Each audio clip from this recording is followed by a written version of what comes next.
오늘 말씀은 마태복음 8장 1절에서 4절까지 말씀입니다. 마태복음 8장 1절에서 4절. 자, 짧으니까 저랑 같이 한번 읽어볼까요? 자, 시작. 예수께서 산에서 내려오시니 수많은 무리가 따르니라. 한 나병 환자가 나와 절하며 이르되 주여 원하시면 저를 깨끗하게 하실 수 있나이다 하거늘 예수께서 손을 내밀어 그에게 대시며 이르시되 내가 원하노니 깨끗함을 받으라 하시니 즉시 그의 나병이 깨끗하여 진저라. 예수께서 이르시되 삼가 아무에게도 이르지 말고 다만 가서 제사장에게 내 몸을 보이고 모세가 명한 예물을 드려 그들에게 입증하라 하시니라. 아멘. 아멘. 오늘 설교 제목은 산 아래로 내려온 하나님 나라라는 제목입니다. 이 말씀으로 크신 은혜를 받기를 축복합니다. 어느 교회 장로님의 부인이 하루는 이부자리를 챙겨서 교회에 왔다고 합니다. 목사님이 이부자리를 챙겨서 오니까 얼마나 깜짝 놀라겠어요. 그래서 이유를 묻자 이렇게 대답하는 거였습니다. 우리 장로님이 집에서와는 달리 교회에서는 천사와 같아요. 그래서 아예 교회에 사는 게 좋을 것 같아서요 라고 대답했다는 이야기가 있습니다. 예전에 한번 제가 얘기했죠. 참 웃긴 이야기지만 여러분, 우리가 그냥 웃어 넘길 수 없는 것은 이 장로님의 이중적인 모습을 우리도 하고 있기 때문입니다. 가만히 우리 자신을 살펴보면 어때요?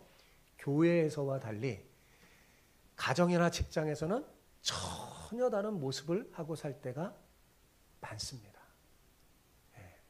왜 이런 일이 생기는 걸까요?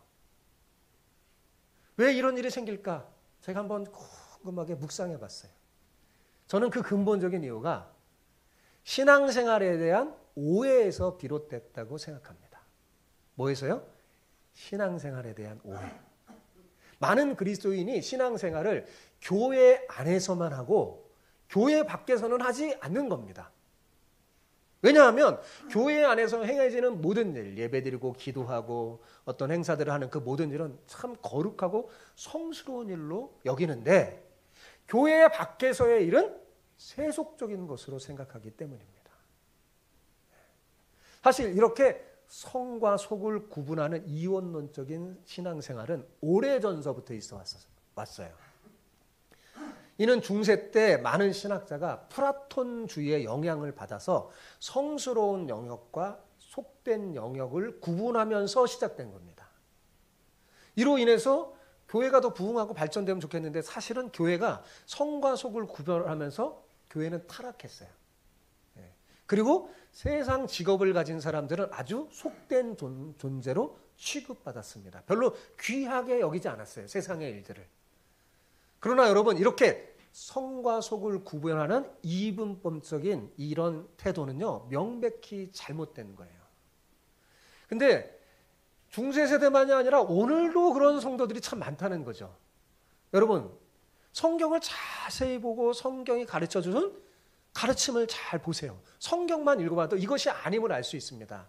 여러분, 성경은 예배를 드리고 기도하는 것만 성스럽다고 말하지 않습니다. 주님의 뜻을 따라 먹고 마시고 일하는 모든 것이 다, 모든 우리의 일상생활이 다 거룩하고 성스러운 것이 되어야 한다고 성경은 가르쳐주고 있어요. 자, 고린도전서 10장 31절을 볼까요? 같이 읽어봅시다. 시작. 그런즉 너희가 먹든지 마시든지 무엇을 하든지 다 하나님의 영광을 위하여 하라. 여러분, 교회 안에서만 먹든지 마시든지 그렇게 해나요? 그렇지 않죠? 교회 밖에서도 우리 먹고 마시고 어떤 일을 다, 이게 무슨 말이에요? 교회 안에서나 교회 밖에서나 다 어떻게 해요? 하나님의 영광을 위해서 하라. 그죠? 구분하지 말라는 거죠. 그리고 오늘 본문, 제가 이 얘기하는 건 뭐냐면 오늘 본문에서 우리는 진정한 신앙생활은 교회 밖에서 해야 한다는 것을 배웁니다. 진정한 신앙생활은 어디서 하는 거라고요? 교회 밖에서. 많은 사람들이 교회 안에서 예배드리고 기도하면서 나 신앙생활 잘했다 만 생각해요. 그리고 교회 밖에서의 삶은 신경을 안 쓰는 겁니다. 그렇지 않다는 거예요. 진짜 신앙생활은 어디서 하는 거라고요? 교회 밖에서 하는 겁니다. 예수님은 5장에서부터 7장에 걸쳐 하나님의 백성이요 하나님의 자녀가 된 우리가 이 땅에서 어떻게 살아야 하는지 신앙생활의 원리를 가르쳐 주셨어요.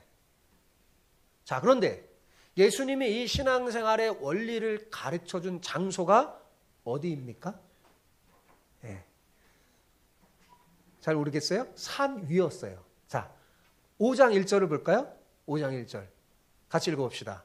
예수께서 무리를 보시고 산에 올라가 앉으시니 제자들이 나온지라. 자, 예수님이 5장에서 이 소위 산상수훈이라는 이 설교를 하시고 신앙생활의 원리를 가르쳐 준 곳이 어디였어요? 산 위에서. 산 위에서 하나님 나라의 원리를 가르쳐 주면서 우리를 세상의 빛이라 하시고 산 위에 있는 동네에 비유하셨어요. 그죠? 우리를 뭐라고요? 세상의 빛. 그리고 산 위에 있는 동네라고 비유했어요. 자, 예수님은 왜 우리를 천국의 빛이라고 하지 않으시고 세상의 빛이라고 하신 걸까요? 그죠? 천국의 빛이 더 멋있잖아요. 그죠? 천국의 빛. 그런데 그러지 않고 세상의 빛이라고 했어요. 또 왜 우리를 산 위에 있는 동네에 비유한 걸까요? 그걸 한번 잘 생각해 보세요. 첫째로 우리는 빛이 됐어요. 예수님 때문에. 그죠? 빛이 된 우리가 비춰야 할 곳이 어딜까요? 어딜까요? 말해주세요. 어디예요? 천국이 아니에요. 천국은 다 빛으로 가득해요. 어디예요? 어두운 세상이기 때문입니다. 빛은 어디에 필요해요? 어두운 곳에 필요하잖아요. 우린 빛이기 때문에 어디를 가야 돼요? 우리가 어디를 가서 진짜 신앙생활을 하고 우리 자신을 나타내야 돼요? 세상. 그죠? 어두운 세상입니다. 둘째로 우리는 세상과 구별된 존재이기 때문입니다. 그래서 성도라고 그러는 거예요. 거룩한 존재는, 성도는 구별된 사람이라는 거예요. 세상과 구별된 존재예요. 그래서 산 위에 있는 동네라고 비유하는 거예요. 산 위에 있는 동네는 구별된 동네죠. 네, 구별된 동네예요. 땅 위에 있는 동네가 아니라 뭐예요? 산 위에 있잖아요. 구별된 동네예요. 왜요? 빛들이 모여 사는 동네이기 때문입니다. 여러분 생각해 보세요. 빛들이 모여 사는 동네가 숨겨질 수 있을까요? 없을까요? 없죠. 당연히 없죠. 빛들이 모여 사는 동네가 숨겨질 수 없잖아요. 그래서 예수님은 산 위에 있는 동네가 숨겨지지 못할 것이라 라고 말하는 거예요. 숨겨질 수가 없어요. 예, 우리 빛이기 때문에. 예, 교회는 숨겨지지가 않아요. 교회는 세상 가운데 있는 거예요. 예, 절들처럼 저기 산에 들어가 있지 않아요. 그죠? 비유적으로 말해요. 산 위에 있는 동네이지만 우리는 숨겨질 수가 없어요. 빛이니까요. 이게 산 위에 있는 동네는 교회를 의미하는 겁니다. 그러니까 교회는 세상과 구별된 빛들이 모여 사는 신앙 공동체니까요. 그죠?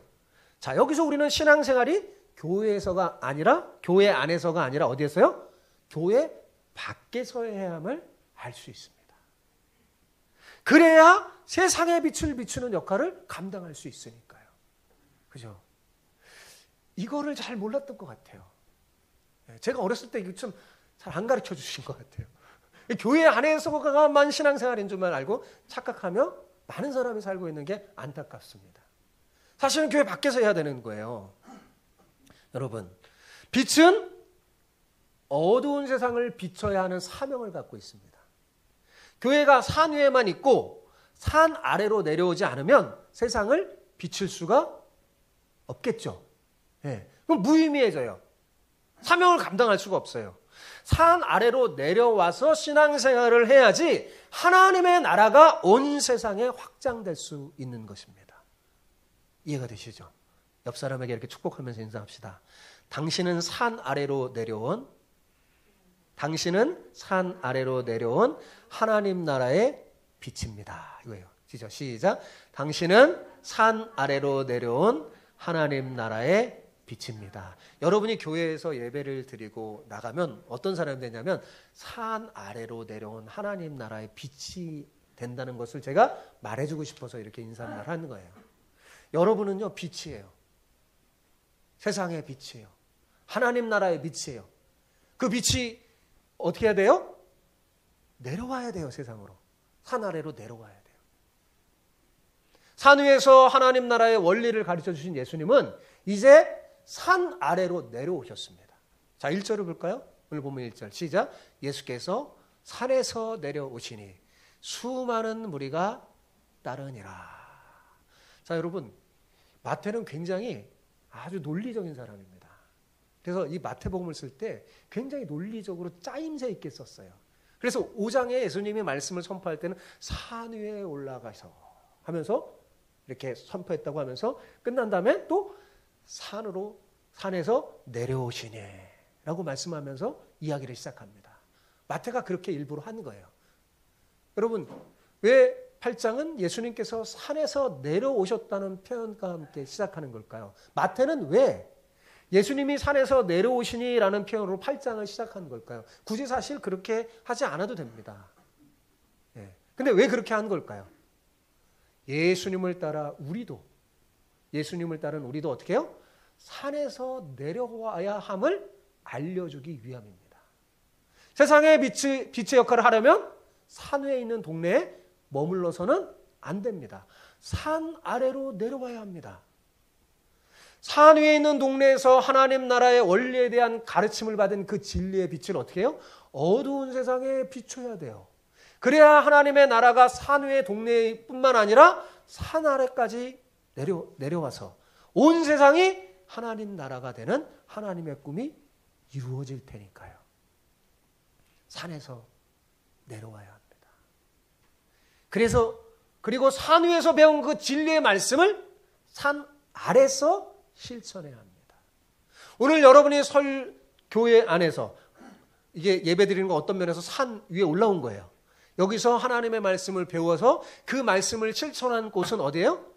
교회 문을 열고 밖으로 나가서 여러분의 가정과 직장과 세상에서 실천해야 하는 겁니다. 그것이 우리를 향한 하나님의 뜻입니다. 감사한 것은 주님은 언제나 본을 보여주신다는 사실입니다. 여러분, 예수님의 가르침의 특징이 뭐냐? 말로만 하지 않으세요. 예수님은 먼저 말씀을 하세요. 말씀을 가르쳤어요. 그 다음에 어떻게 해요? 그 말씀대로 자신이 사세요. 본으로 보여주십니다. 여러분, 우리는 이 예수님을 배워야 합니다. 자녀 교육도 다른 게 없어요. 우리가 자녀들에게 말로만이 아니라 뭐야? 예수님처럼 본을 보여주면 자녀들은 훌륭하게 잘할 수밖에 없습니다. 예수님을 따라가면 돼요. 예수님은 그렇게 하셨어요. 왜 그렇게 하셨냐? 제자인 우리가 예수님을 따라서 좁은 길로 갈 수 있도록 하기 위함입니다. 우리가 갈 수 있도록 길을 만드신 거예요. 먼저 발자국을 내주신 거예요. 그래서 예수님의 발자국을 그냥 따라가면 돼요. 한 발자국씩 따라가면 돼요. 자, 그렇다면 하나님의 은혜가 충만한 이 산 위에 있는 동네와 달리 산 아래의 풍경은 어땠을까요? 자, 2절을 보십시오. 2절 같이 읽어봅시다. 시작. 한 나병 환자가 나와 절하며 이르되 주여 원하시면 저를 깨끗하게 하실 수 있나이다 하거늘. 자, 산 아래에서 예수님이 처음 만난 사람이 누구였어요? 나병으로 고통받는 환자였어요. 그죠? 이 마태복음만 보면 이 마태는 그냥 한 나병 환자라고만 했어요.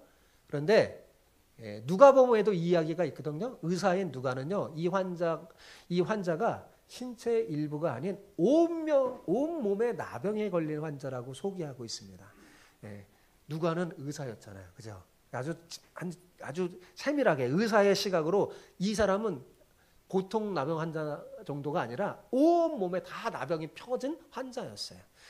그러니까 예수님이 만난 이 나병 환자는 전신에 악성 나병에 걸려 누구보다도 고통받는 사람이었죠. 이 나병 환자가 예수님께서 산에서 내려오시는 것을 보고 기다렸다는 듯이 예수님께 나온 겁니다. 여러분, 온몸에 나병에 걸린 사람이 예수님을 보고 멀리서 막 뛰어와서 절하니까 사람들이 얼마나 놀랐을까요? 우리는 별로 이렇게 여러분 표정 보면 안 놀라는 것 같아요. 그죠? 근데 예수님 당시에 그 따르는 무리는 엄청나게 놀랄 일이에요. 왜냐하면 예수님 당시 유대 사회에서는요, 나병 환자는요, 부정한 사람으로 저주받았다고 낙인 찍힌 존재예요. 그래서 이들은 어떻게 했냐면 가족으로부터도 격리되고 공동체 사회에서부터도 격리돼서 사회적으로도 종교적으로도 완전히 포기된 존재예요. 따로 살게 했어요. 공동체에서 떠나게 했어요. 예. 그래서 일반 사람들 앞에 나오면 안 돼요. 예. 그리고 할 수 없이 나오게 되면 어떻게 하냐면 나는 부정하다, 나는 부정하다 그렇게 말하면서 다녀야 돼요. 자기를 나타내면서요. 예. 그런데 이렇게 격리되어야 할 나병 환자가 예수님께 막 뛰어나와서 절하고 있으니 얼마나 놀랐을까요? 아마 사람들은 어땠을까요? 본능적으로 주춤거리며 뒷걸음질 쳤을 겁니다. 왜냐하면 레위기의 율법에 따르면 나병 환자는 부정한 사람이거든요. 예, 레위기의 율법은 부정한 사람과 접촉되면 어떻게 될까요? 접촉된 그 사람도 부정해야 돼요. 예, 부정한 것과 접촉되면 접촉한 사람 다 그릇도 옷도 막 다 부정한 것이 돼버려요. 예. 그러니 혹시 접촉될까봐, 그래서 자신이 부정된 사람이 될까봐 두려워서 누구도 이 나병 환자가 가까이 하지 않으려고 했을 겁니다. 그런데 예수님은 피하지 않는 거예요. 기꺼이 그를 맞아주셨습니다. 이것도 아주 혁명적인 일이에요. 나병 환자를 이렇게 맞아주는 사람. 예수님밖에 없었을 겁니다.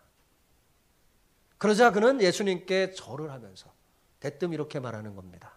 어떻게 해요? 주여 원하시면 저를 깨끗하게 하실 수 있나이다. 여러분, 우리는 이 나병 환자의 이 말에서 그의 믿음을 엿볼 수 있어요. 그는 예수님께서 자신을 깨끗하게 하시겠다고 너무나 확실히 믿었어요. 그죠? 그러지 않고는 주여 원하시면 이 말을 할 수가 없었을 겁니다. 예. 주님은 나의 병을 깨끗하게 완전히 치료할 수 있는데 문제는 주님이 원하시는가 원하지 않느냐. 거기에 달렸다는 거잖아요. 자기의 병을 고치는 건 문제도 아닌데 중요한 건 주님이 원하시면 할 수 있다는 그 고백을 볼 수 있어요. 아마도 이 나병 환자는요, 예수님이 수많은 병자들을 고친 놀라운 일들을 들었을 겁니다. 그는 비록 자신의 눈으로 직접 보지는 못했지만 소문으로만 듣고도 충분히 믿음을 가질 수 있었어요. 그는 예수님이 아마 메시아라고 분명히 믿었던 것 같아요. 예수님이 메시아시라면 분명히 고칠 수 없는 이 나병도 능히 고칠 수 있을 것이라고 확신하는 거예요. 사실 나병은 고칠 수 없는 병이었으니까요. 그 당시에. 그래서 천형으로, 저주받은 천형으로 여겼던 거예요. 고칠 수가 없으니까요. 그런데 예수님이 메시아라면 그분은 능히 내 병도 고칠 수 있을 것이다 라고 믿은 거예요. 주여 원하시면 이라는 이 나병 환자의 말이 놀라운 것은 주님이 자신을 고치실 뿐만 아니라 그 고치심의 주권도 누구에게 있다는 거예요? 주님께 있다고 고백하는 거죠. 예수님은 그 믿음과 중심을 보시고 응답해 주셨습니다. 자, 3절을 볼까요? 같이 읽어봅시다. 시작.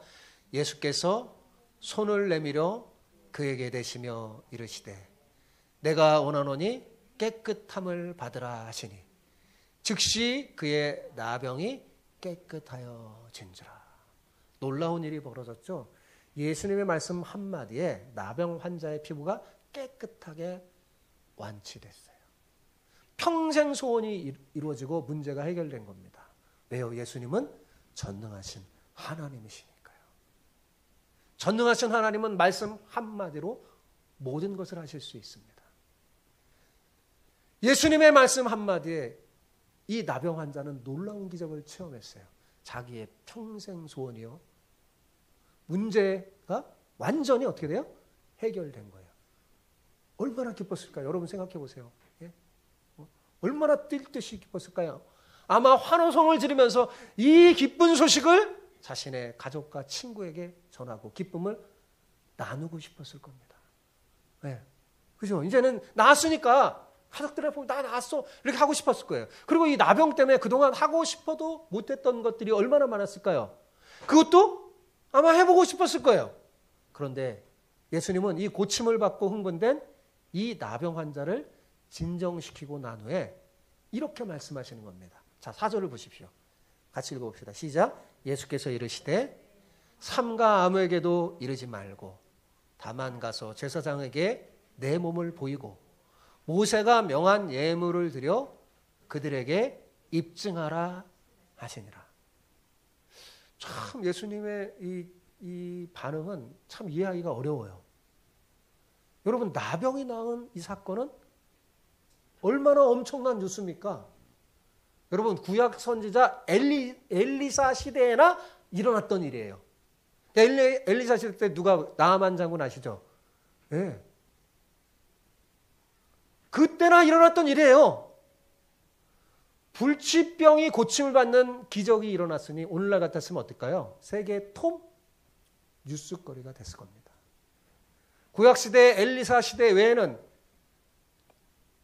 병이 나았다는 일이 세상에 하나도 없었는데 지금 예수님이 통해서 나병 환자가 나는 거예요. 얼마나 큰 놀라운 뉴스거리입니까? 예수님은 이 일을 통해 얼마든지 자신을 드러내고 하나님 나라를 확장시킬 수 있었을 겁니다. 얼마나 좋은 기회예요, 여러분. 무척 좋은 기회잖아요. 수많은 목격자들이 있어요. 수많은 목격자들이 있고 직접 치유받은 사람도 있고요. 오늘날 같았으면 벌써 유튜브에 쫙 퍼졌을 거예요. 그죠? 근데 예수님은 이 병 고침 받은 기적을 아무에게도 알리지 말라고 하셨어요. 왜 예수님은 고침받은 기적의 주인공에게 이 놀라운 기적을 사람들에게 알리지 말라고 하신 걸까요? 여러분, 이유가 있겠죠. 그것은 하나님의 나라는 그렇게 확장되는 것이 아니기 때문입니다. 예나 지금이나 사람들은 보이는 것에 집착합니다. 병 고침과 기적 등 눈에 보이는 것에 주목하고 거기에 열광을 하죠. 그래서 세상 나라는요, 속이야 어찌되었든 겉으로 드러나는 이미지에 온통 승부를 걸어 목적을 달성하는 방향으로 확장합니다. 세상 나라는요. 문제는 이런 세상 나라의 확장이 사람들의 이목을 끌게 보기도 좋고 좋아 보여서 교회와 성도들도 쉽게 유혹을 받는다는 사실이죠. 그래서 교회도 그런 방향으로 막 확장시키려는 유혹을 받고 실제로 그렇게 하면 효과도 있습니다. 그래서 많은 교회가 여기 유혹받고 그게 나가는 거예요. 그런데 여러분, 우리가 분명히 알아야 할 것은 하나님 나라는 세상 나라와 같은 방식으로 확장되는 나라가 아니라는 사실입니다. 하나님 나라는 눈에 보이는 이미지를 포장해서 확장하는 나라가 아니에요. 예수님은 나병 환자에게 병 고침받은 이 기적을 아무에게도 말하지 말라고 하셨어요. 오늘날로 표현하면 이걸 가지고 자신을 선전하거나 마케팅하지 말라는 거죠. 예수님은 이들이 이렇게 하면 어떻게 될 것인지 이미 짐작하고 남았어요. 하나님 나라가 오히려 오염될 수 있기 때문입니다. 예수님은 인기나 이미지 관리에 전혀 관심이 없었습니다. 예수님은 떠들썩하고 사람들의 이목을 끄는 이 방식보다 겸손하게 하나님 나라의 원리를 가르쳐 주시면서 그 방법대로 하나님 나라를 드러내셨어요. 이런 식으로 소문이 퍼지면 오히려 하나님 나라의 중요한 사역에 방해받기 때문입니다. 예수님은 떠들썩하고 사람들의 이목을 끄는 방식보다 겸손하게 진리의 말씀으로 사람들에게 하나님의 원리를 가르치면서 그 원리대로 하나님 나라를 드러내셨어요. 그것이 아버지의 뜻대로 이 땅에 하나님 나라를 확장하는 방식이었기 때문입니다. 하나님 나라는 기적이나 깜짝 놀랄 이벤트를 통해 확장되는 게 아니라 복음의 진리에 응답해서 주님의 말씀을 순종하는 하나님의 사람을 통해서 진짜로 확장되는 거예요. 하나님 나라는 바로 여러분을 통해서 확장되는 거예요. 그래서 예수님은 나병 환자에게 어떻게 해요? 율법대로 제사장에게 가서 내 몸이 깨끗하게 된 것을 입증하라고 하신 것입니다. 율법에 명한 규정에 따라서 자기가 병 나았다는 그 확인받는 절차를 밟고 믿음의 공동체 일원으로 회복되기 위한 절차를 밟으라는 겁니다. 동시에 백성의 지도자인 제사장들에게서 예수님이 누구신지 확인시켜 주려는 의도도 있었습니다. 여러분, 치유될 수 없는 이 나병이 치유된 것은 메시아가 하나님 나라를 가지고 이 땅에 오셨음을 입증하는 것이기 때문입니다. 메시아가 오시지 않고서는 나병 환자가 치유받을 수가 없죠. 그들이 성경을 상고하고 하나님 나라에 대한 소망을 품고 있었다면 이 제사장들이 이 사건을 통해서 예수님이 누구신지 알게 되었을 것입니다. 이처럼 예수님은 한편으로는 사람들의 주목과 인기를 거부하고 하나님 나라는 이렇게 확장되는 게 아님을 알려주셨을 뿐만 아니라 다른 한편으로는 하나님께서 인정하신 메시아로서의 자신의 위엄과 권세를 분명히 어떻게 해요? 보여주셨어요. 자, 그런데 여러분, 우리가 오늘 본문에서 주목하여 볼 부분이 하나 있습니다. 3절 상반부를 다시 한번 볼까요? 자, 읽어봅시다. 시작. 예수께서 손을 내밀어 그에게 대시며 이르시되, 손을 내밀어 그에게 대면서 그에게 대시며 이르시되. 이 말이 되게 중요합니다. 주님은 지금 나병 환자에게 어떻게 하셨어요? 손을 대시고 치료하셨어요. 예수님은 손을 대지 않고도 치료할 수 있나요, 없나요?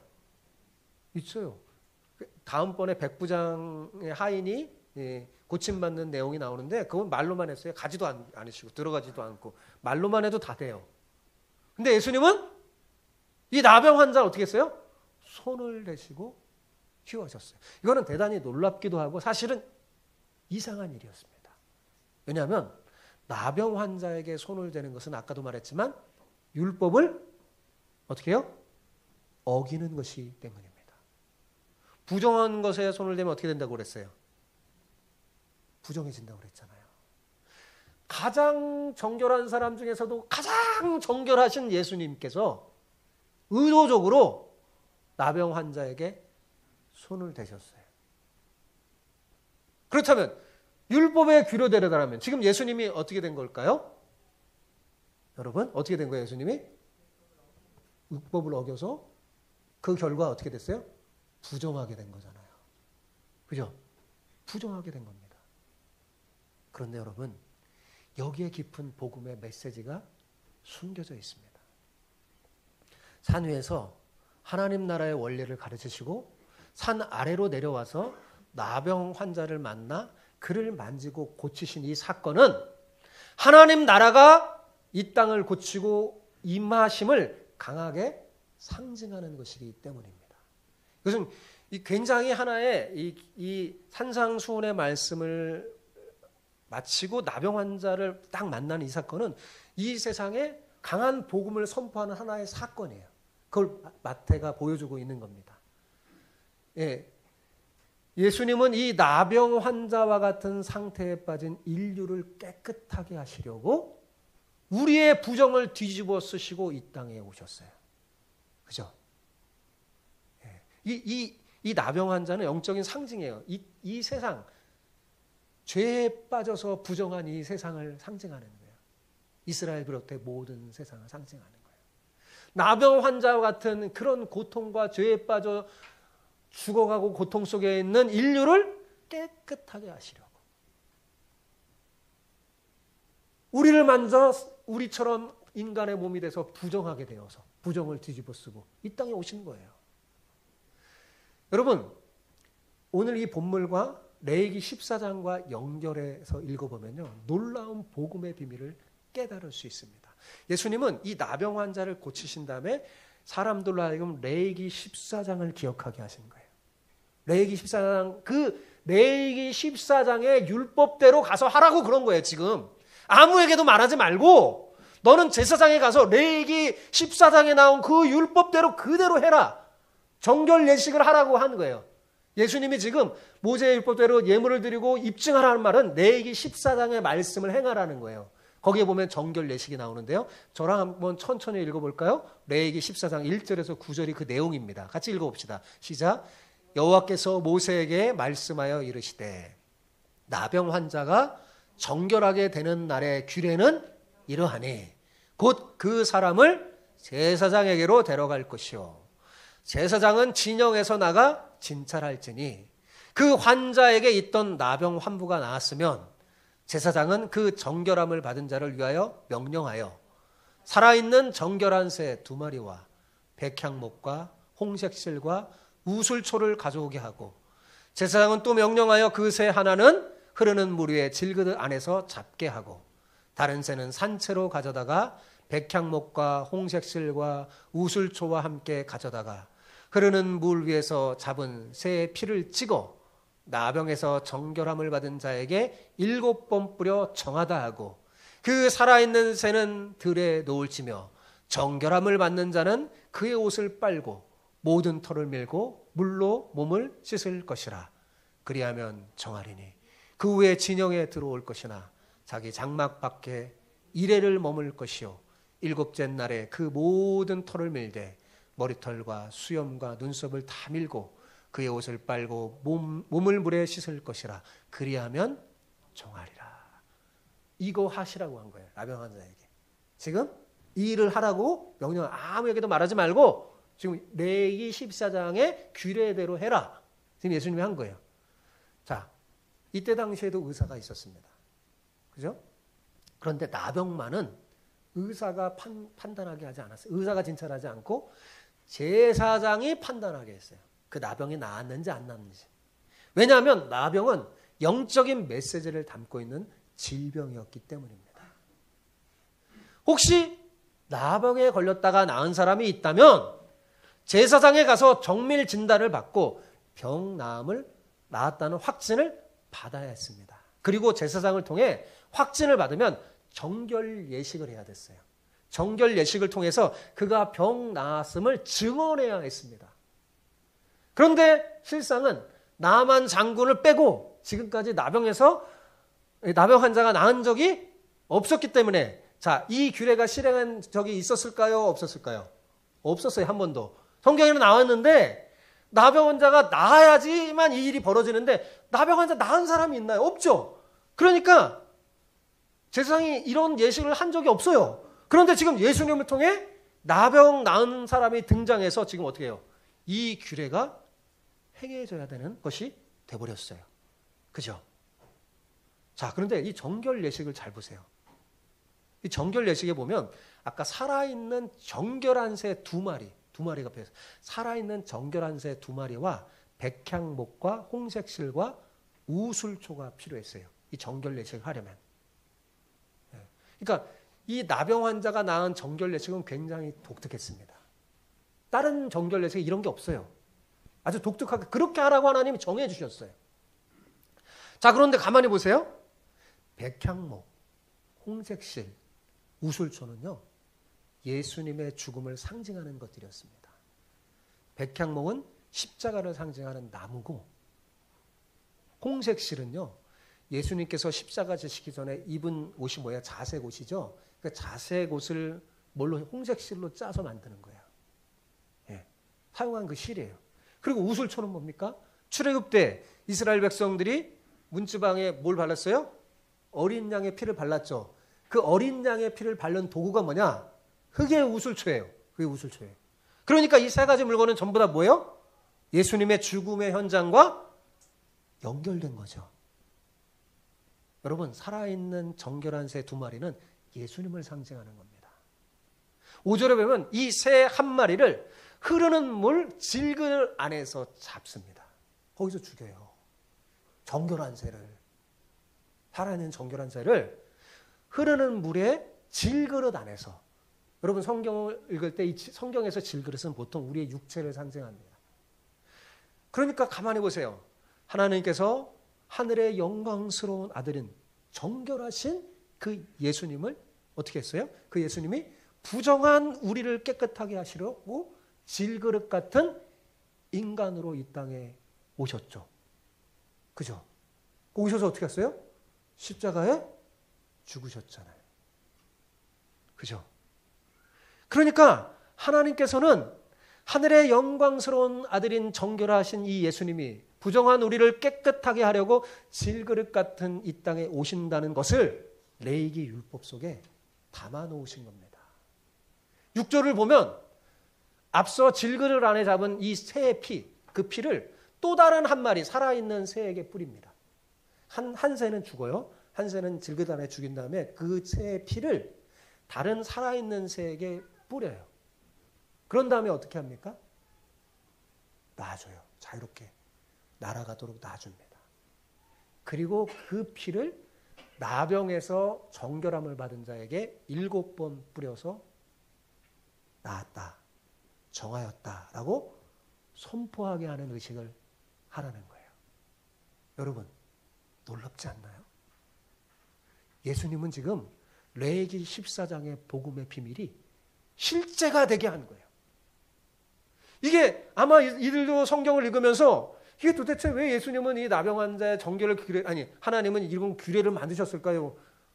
지금 한 번도 벌어지지도 않고 사용하지도 않는 이 규례를 왜 만들었을까? 그 이유를 알게 된 거죠. 예수님은 우리와 똑같은 질그릇의 모습으로 육신을 입고 오셔서 십자가에 흘리신 그 보혈을 어떻게 했어요? 우리에게 뿌려주셨죠. 그래서 우리는 깨끗해지고 죄와 사망의 법에서 해방되어 자유로운 날아다니는 새처럼 진리 안에서 하나님 나라와 백성의 자유를 마음껏 누리게 된 거죠. 여러분, 오늘 이 나병 환자의 사건은 이 놀라운 복음의 진리가 담겨 있습니다. 앞서서 저는 마태가 왜 예수님께서 산에서 내려오시니라는 표현으로 8장을 시작한 것인지 말씀드렸죠? 여러분, 그 이유가 뭐라고 했죠? 잘 들었나? 그 이유가 뭐예요? 예수님 덕분에 세상에 빛이 되고 산 위에 있는 동네가 된 우리가 어떻게 해요? 예수님을 따라 산에서 내려와야 함을 알려주기 위함이라고 했어요. 그죠? 그게 중요합니다. 그렇습니다. 우리는 산에서 내려와서 세상 속에서 빛의 역할을 감당하며 신앙생활을 해야 합니다. 잊지 마세요. 오늘날 우리가 신앙생활할 곳이 어디라고요? 교회 안이 아니라 교회 밖 세상이에요. 거기서 진짜 여러분의 믿음을 보여주세요. 여러분의 가정에서, 직장에서, 세상에서 여러분이 빛이라는 것을 보여주세요. 그러니까 너무 남편에게 함부로 하지 마시고 아내에게도 함부로 하지 마시고 자녀에게도 거기서 믿음을 보여야 돼요. 자, 산에서 내려오신 예수님이 나병 환자를 만나서 이 고친 사역은 이제 예수님을 따라 좁은 길을 걸어야 할 우리가 어떻게 살아야 하는지 알려주신 겁니다. 자, 교회 바뀐 세상, 산 아래의 풍경은 어때요? 그리 좋은 풍경이 아니었습니다. 왜요? 하나님을 떠나 세상 나라와 세상 가치관을 따라 살다가 영적인 나병에 걸린 사람들이 돌아다니며 그 영혼들이 고통 속에 있기 때문이죠. 우리도 전에 그 가운데 한 사람이었어요. 그죠? 산 아래의 광경은요, 세상에 어떤 방식으로도 고칠 수 없는 상태입니다. 아무리 여러분 정권이 바뀌고 뭐가 달라지고 무슨 새로운 획기적인 일이 벌어져도 이 세상은요, 고칠 수가 없어요. 여러분 이미 다 경험해 봤잖아요. 어떤 대단한 사람이 나와도 세상은 고칠 수가 없습니다. 이 영적인 나병에 걸린 세상은 고칠 수가 없어요. 나병은 고칠 수 없는 영적인 질병을 상징합니다. 그래서 성경 어디에도 그 치유책이 기록되어 있지 않습니다. 오직 예수님의 피로만 고칠 수 있으니까요. 예수님께서는 나병 환자와 같은 상태에 빠진 이 세상을 구하기 위하여서 산 아래로 내려오신 겁니다. 그리고 실제로 나병 환자를 고치는 것을 제자들로 하여금 자신을 따르는 사람으로 보게 하셔서 주님을 따르는 우리도 세상의 빛과 소금이 되어 세상을 구할 수 있음을 알려주신 거예요. 여러분, 예수님이 이 놀라운 기적을 행할 때마다 예수님은요, 관심이 누구에게 있냐면 제자들에게 있어요. 이 기적을 보는 제자들이 보고 있는 거잖아요. 가르쳐 주시는 거예요. 왜요? 너희도 그렇게 하라고. 제자들이 이거 다 보고 있는 거예요. 그러면서 너희가 산에 아래에 내려와서 너희들이 할 일이 바로 이것이다 라는 걸 보여주는 거예요. 예수님은 요한복음 14장 12절에서 분명히 우리에게 이렇게 말했어요. 같이 읽어볼까요? 내가 진실로 진실로 너희에게 이르노니 나를 믿는 자는 내가 하는 일을 그도 할 것이요. 그죠? 또한 그보다 큰 일도 하리니 이는 내가 아버지께로 가매라. 예수님이 십자가 지시기 전에 마지막 제자들과 설교를 하면서 난 이제 아버지께로 간다. 네. 근데 나를 믿는 너희들 내가 하는 일 너희도 할 수 있다. 좀 알려주는 거예요. 이게 무슨 말이에요? 내 길을 따라오라. 그 말이잖아요. 그죠? 그렇습니다. 사랑하는 성도 여러분. 예수 믿는 우리는 주님 덕분에 죄와 사망의 법에서 해방되어 생명과 성령의 법으로 사는 하나님 나라의 백성이요. 빛의 자녀가 된 사람이에요. 우리는 진리 안에서 자유롭게 된 사람이에요. 예수님의 피를 뿌림받아서 이렇게 날아간, 들에 자유롭게 날아간 새처럼 우리는 그런 존재죠. 이런 우리에게 영적 나병에 걸려 흑암의 권세 아래 사는 사람들의 그들을 깨끗하게 치료하여 하나님 나라로 옮길 수 있는 복음의 능력을 주셨어요. 자, 여러분과 저에게는 뭐가 있어요? 복음의 능력이 있어요. 이 복음의 능력을 사용하면 예수님이 하셨던 그 일도 나도 할 수 있어요. 그러니까 나병에 빠져 세상의 죄악 속에 사는 그 사람들을 주께로 인도하여 그들을 깨끗하게 하고 하나님 나라의 일원으로 삼는 그 일을 우리가 할 수 있는 능력이 우리에게 있어요, 없어요? 있다는 겁니다. 그러니 교회 안에서만 신앙생활하지 말고 교회 밖에서 빛과 소금의 역할을 감당하는 신앙생활하는 여러분 되시기를 바랍니다. 그러면 교회 안에서 우리가 해야 할 일은 뭘까요? 그거는요, 예수님과 접촉해서 복음의 능력을 충분히 충전받는 거예요. 여러분, 교회 안에서는요, 하늘의 지혜와 능력과 힘을 충전받아야 할 수 있죠. 그죠? 빛으로 충전받는 거예요, 교회 안에서요. 그리고 그 충전받은 복음의 빛을 교회 밖인 세상에 비춰서 영적인 나병에 걸린 사람들을 주께로 인도하는 여러분 되시길 바랍니다. 그러면 여러분을 통해서 산 아래로 내려온 하나님의 나라가 확장되어서 온 세상이 하나님 나라가 되는 그 하나님의 꿈이 이루어질 것입니다. 우리 주마음교회 목표는 바로 여기에 있어요. 다른 게 아니에요. 하나님의 나라. 하나님의 나라가 완성되는 그날까지 믿음 위에 서서 나를 빛으로 삼아주시고 산 위에 있는 동네로 삼아주시고 하나님의 자녀로 삼아주신 그 아버지의 뜻대로 하나님 나라와 의를 위해 교회 밖 세상에서 뭐예요? 거기서 신앙생활하는 겁니다. 그래서 어떻게 해요? 세상을 바꾸는 거죠.